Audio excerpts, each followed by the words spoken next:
Hey y'all, welcome back to UnWrapped. I'm your host, Tasha Pierce. Thank you for meeting me once again here at the intersection between pop culture and common sense. And today, we're diving into one of the most foundational concepts of our democracy, inalienable rights. These are the rights that we were all born with.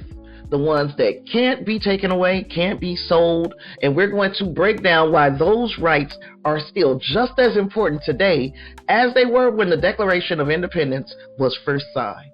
But before we go deep into the past, let's look at something happening right now.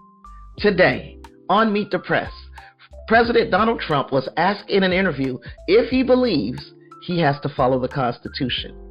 And his answer, he said he didn't know. He wasn't sure. Me from doing it. Let me tell you. But even given those numbers that you're talking about, don't you need to uphold the Constitution of the United States as president? I don't know.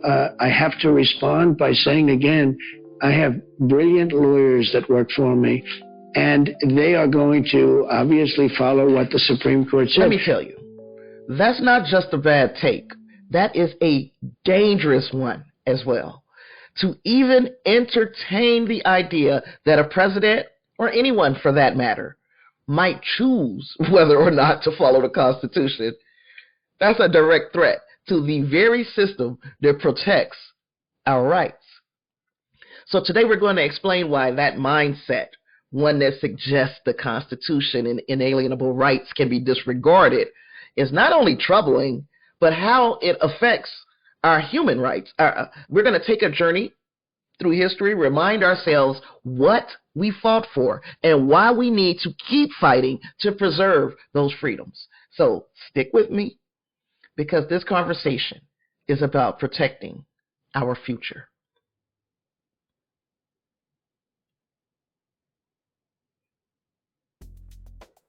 Before we dive into inalienable rights and why they matter so much right now, let's rewind a bit. And by a bit, I'm talking about back to the late 1700s, when a group of scrappy, exhausted colonists decided that they were done living under the thumb of the British Empire. The Revolutionary War kicked off in 1775, but the tension had been building for years. Taxes with no say in Parliament, soldiers quartered in people's homes, crackdowns on speech, protests, trade. The crown was flexing hard, and the colonies had had enough. So in 1776, they put it in writing, the Declaration of Independence. It wasn't just a breakup letter to King George. It was a bold, dangerous statement of human rights, that all men are created equal, that we are born with certain rights, that no king, no government, no system can rightfully take away. Life, liberty, and the pursuit of happiness. But winning freedom was only part one. Once the war was over, and it was officially over in 1783, the question then became, how do we keep tyranny from creeping back in, even from one of our own? That's where the U.S. Constitution comes in. It was ratified in 1787. It laid out the rules. It split up power between branches. It added checks and balances and said, in effect, this government works for the people, not the other way around. And yes, I know back then all men didn't actually include all men or women or indigenous people or enslaved people, but those words planted the seed. They gave us the framework to keep expanding freedom. That promise was always meant to grow. Now let's talk about today. When a president, and I'm talking about Donald Trump, when he starts issuing executive orders like royal decrees, when he targets immigrants, suppresses votes, bans books, or guts civil rights protections, that's not strong leadership. That's not draining the swamp. That's playing King George with a goddamn red hat on. And here's the truth. Just because someone wins an election doesn't mean we gave them permission to break the system. And it isn't a blank check to bulldoze the Constitution, Mr. Trump. Our founders fought and bled to make sure one man could never become a king. Being elected president is not a license to become a dictator.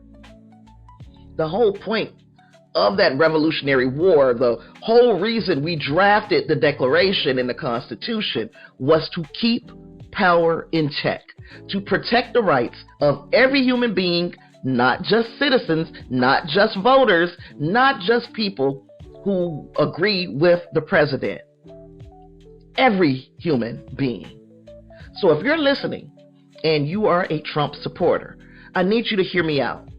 This ain't about left, this ain't about right, it's about right and wrong.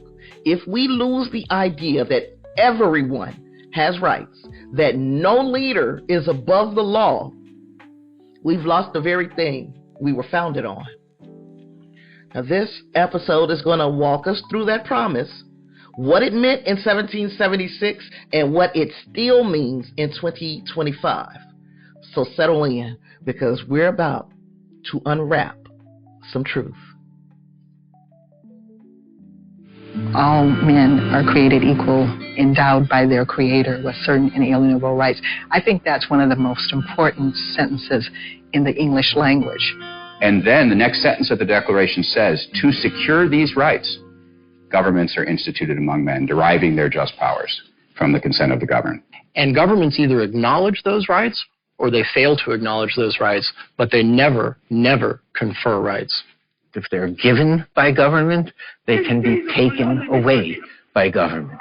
The view that our rights antedate government is the view that has made America free and the place to which people flee, not the place from which people flee. The Declaration of Independence set out our national aspirations as a people, as a country.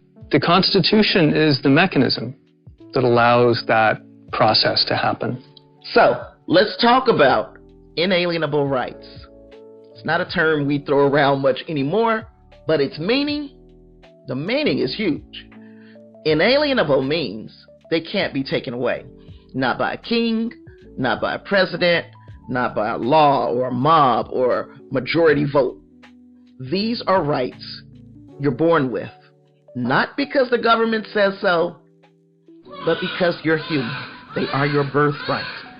The Declaration laid out that all men are created equal, endowed by their Creator with certain unalienable rights.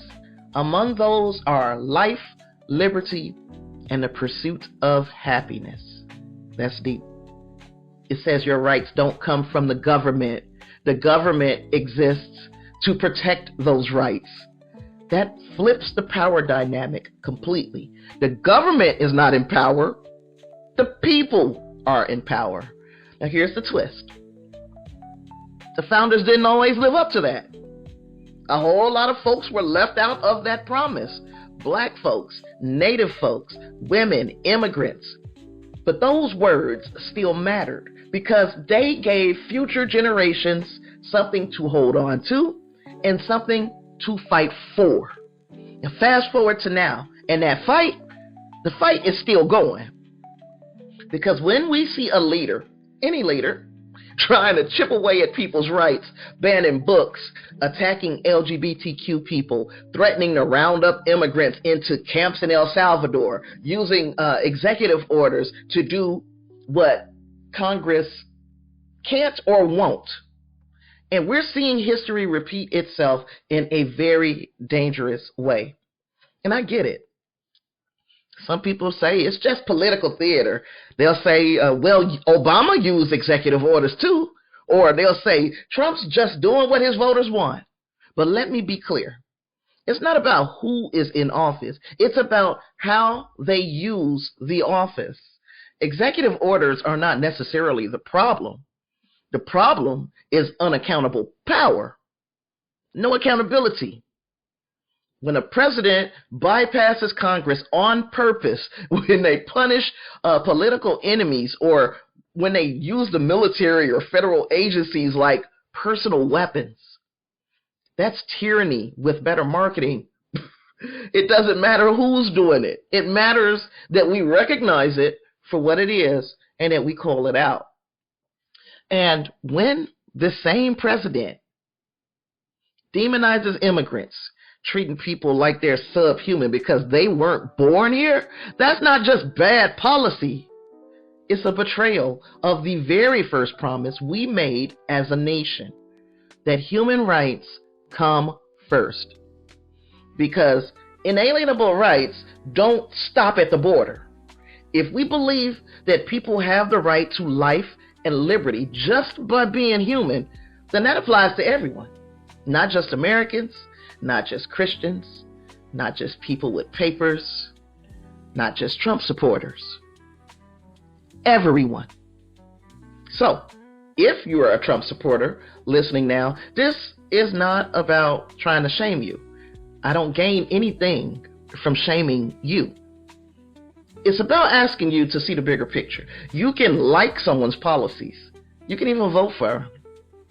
But the second they start ignoring the Constitution, silencing dissent, turning the law into a weapon, it's not patriotism anymore. That's authoritarianism. That's what we fought a whole damn war to escape. The truth is, we're at a crossroads. We can either recommit to those inalienable rights for everyone, or we can keep sliding into a future where power rules and rights are optional. Now, coming up next, I'm going to break down the tools that the fathers did give us to fight back and why now is as good a time as any to use them. All right, so let's bring this into the here and now. Here and now. No, you don't want to hear me sing. We hear phrases like executive orders and executive privilege. We hear that on the news all the time. All the talking heads are talking about executive orders, executive privilege, and it sounds so official. It even sounds harmless. But when you peel it back, what's really happening in some of these cases, I won't say all of the cases, what's happening in some of the cases is not leadership, it's power grabbing. It's dressed up in a suit and a red tie, but it is a power grab. It is executive overreach. Now, presidents have always used executive orders, every single one of them, but they were supposed to be for small administrative stuff or emergencies where Congress couldn't move fast enough. Then we have this tool in our toolbox. But frankly, even more so under Trump, we're talking about taking executive orders to an entirely new level. We're talking about firing federal employees who won't pledge loyalty. We are talking about replacing career experts with political cronies. We're talking about using the Department of Justice to punish enemies and protect allies, declaring people enemies of the state or enemy combatants so they can be locked up without a trial. They're gonna ignore your court rulings. We're talking about using the military on American soil, and I am not exaggerating. They're posting the military at the border, but I can guarantee you that it is just a matter of time before they say, hey, we're just going to use them as the police. That's not America. That is a strongman playbook. And I know there are folks who hear that and say, but he's just fighting the deep state, or he's doing what needs to be done to keep our country safe or to fix the country. But listen, the founders literally warned us about this kind of thing. That's why we have 3 branches of government. It's why we have free speech, a free press, and courts that are supposed to be independent. It's why the Constitution is full of limits, because they knew that when one person gets too much power, the whole system starts to fall apart.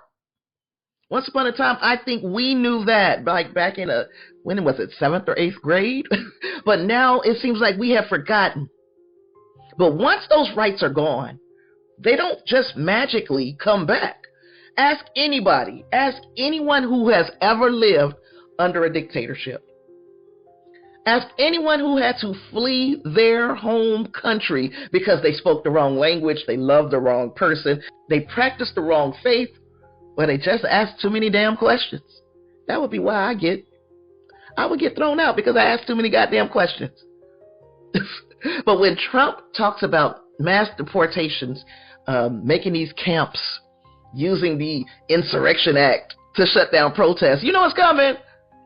That's not tough talk. That's testing the boundaries of what a president can get away with. And if we normalize that behavior, if we act like it's just another day in politics, we're saying that democracy is optional and that cruelty is just another form of strength. And that should matter to everybody, whether you love Trump, whether you hate him, whether you feel stuck somewhere in between. Because the second we say it's okay if he breaks the rules because I like what he's doing, we open the door for someone else to do the same thing to you. Yeah, it won't be fun when the rabbit has the gun. That's the danger. And it's not theoretical. It is happening right now. Coming up after the break, we're going to talk about what resistance really looks like. Not just marching in the streets, but using the tools we already have to stop the slide into authoritarianism. Because we still have a choice, but we got to make it now.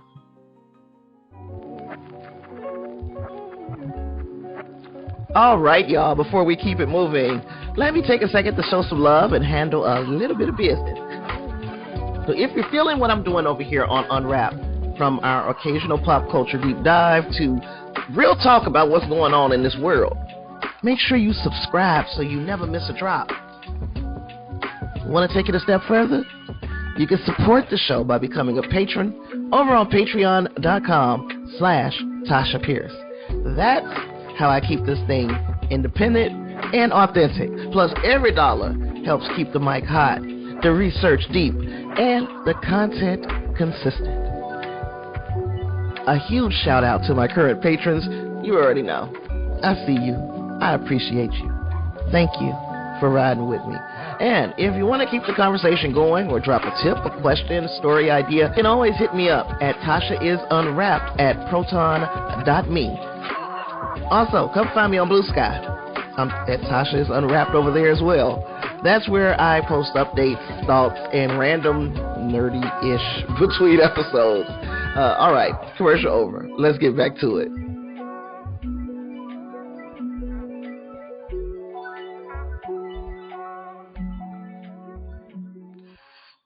So, back in the 1770s, resistance did not start with muskets. It started with murmurs, with folks in taverns and town halls whispering, "This ain't right." It started with protest letters, pamphlets, boycotts. It started with everyday people refusing to be ruled without a say. The colonists were taxed without representation. Sound familiar? Because under President Trump, we're seeing that same pattern repeat.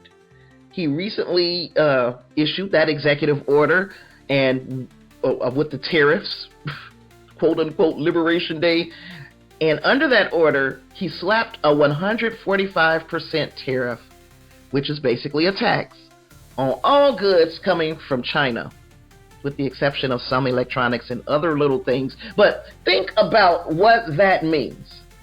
That's clothes, that's tools, that's furniture, kitchenware, toys, medicine, everyday stuff working people rely on. And What does it teach to President Xi of China? What'll happen? I mean, look, right now, and I told you before, they're having tremendous difficulty because their factories are not doing business. They made $1 trillion with Biden, $1 trillion, even $1.1 trillion with Biden selling us stuff. Much of it we don't need. You know, somebody said, oh, the shelves are going to be open. Well, maybe the children will have $2 instead of $30, you know. And maybe the $2 will cost a couple of bucks more than they would normally. But and here's the kicker. He did all of this without Congress. No debate, no vote, just a stroke of the pen. That's our money on the line. Higher prices on essentials, and we had zero say. That is taxation without representation. Just like in 1773, when the British imposed the Tea Act without colonial input, and we had the Boston Tea Party. So how are we in 2025 getting tariffs levied against us by our own president, taxing us for whatever his political agenda is, and we have no say?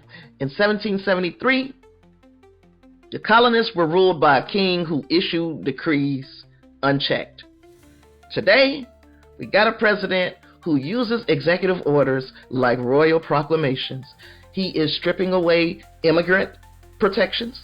He's taking away rights from marginalized groups, and he is punishing critics, all without going through the people's branch, the Congress. Back in the 1770s, the colonists feared unchecked power, and we are watching it play out in real time, from the tariffs to threats of military crackdowns in the United States to ignoring court rulings and turning federal power into a personal weapon or a way to make money. That's not democratic leadership. That's authoritarianism in action, y'all. So what did the colonists do? The colonists resisted, not just with force, but with principle, with courage, with unity. They believed freedom wasn't something handed down. It had to be claimed. It had to be taken, and it had to be defended. Now it's our turn. Because this, again, ain't about left or right. It's about right and wrong. It's about protecting the promise that no one man, no matter how popular or powerful, gets to rule like a king. Let's be real. When the Declaration of Independence said all men are created equal, of course we know they didn't mean all men. They meant white, landowning men. Enslaved people, indigenous communities, women, the poor, blah, blah. None of them were included in that original vision. The ideals were bold, but the practice was painfully narrow. Over the last 250 years, these same promises have been stretched, fought for, redefined by abolitionists, by suffragettes, by civil rights activists, by everyday people, demanding that America live up to its promise. That is the beauty and the burden of this country. The promise was always bigger than the men who wrote it. Today, those rights, life, liberty, pursuit of happiness, belong to all of us. Black, brown, indigenous, Asian, queer, trans, immigrants, disabled, poor, rich, citizen or not. If you're human, those rights are yours. And anyone who tries to chip away at them with laws, executive orders, or just plain cruelty is working against the very foundation of what this country was built on. So let's not forget, this country was built on resistance. Revolution is baked into America's DNA. The Boston Tea Party, resistance. The Continental Congress, resistance. Picking up arms against the most powerful empire in the world, that was a fight for self-rule, for representation, for a government that answers to the people, not the other way around. Our forefathers didn't just write about freedom, they fought for it. And now it's our turn. Because democracy doesn't maintain itself. Democracy is not just something that is ours. It's a choice that we make every day. We wake up and we choose democracy. When leaders try to hoard power, try to silence dissenters, to strip rights, to rule by executive order, that's not freedom. That's authoritarianism in a cheap-ass suit. So how do we fight? Number one, we vote. In every single election, local and national. I am so guilty of skipping out on elections, but no more. We also need to call right. We need to apply pressure to our representatives. They work for us. We join protests, we donate, we organize and amplify causes that we believe in. We support independent media and educate ourselves and others. And we stand up even when it's uncomfortable, even when it's hard. The fight today doesn't look like muskets and red coats and horses and the such. It looks like informed, engaged, unapologetic people refusing to sit down and shut up. We're not just protecting democracy for ourselves. We are preserving it for the next generation. Because if we don't stand up now, what are we saying to the people who will inherit this country after us? This is the new revolution. It starts with us. So, if you're feeling fired up right now, good. That's the whole point. We got work to do. First, make sure you're registered to vote. And I don't just mean I voted before, so I'm good. Nah, double check that shit. There are literally people out there working overtime to scrub you, you, off the voting rolls. Don't let that happen. I've got a link in the show notes to help you check. Second, call them elected officials. Yes, even call the ones you think will not listen, that you think they down with the Trump agenda. Blow up their phones. Make your voice the one that they simply cannot ignore. Bother them. Third, hit the streets if you can. If that's something that is within the possibility, hit the streets. Show up to a protest. Join a community meeting. Lend your body, your time, your energy, whatever you've got. I'm listing upcoming events in the resistance section of the show notes, so look out for those. Finally, support independent media, folks like me, and all the organizers and creators out here telling the truth and sounding the alarm. We're fighting too. If you can support me or us, any of those people, please do. And if nothing else, share this episode. Somebody in your life needs to hear it. Look, we ain't start this fight. We inherited it. And now it's our turn to protect what's ours. So let's fight like our ancestors are watching. Because they are. And let's win. So our grandchildren, great-grandchildren, don't have to. As always, I came here to share knowledge, did not come here to spill tea. I don't spill tea. You deserve so much more than just tea.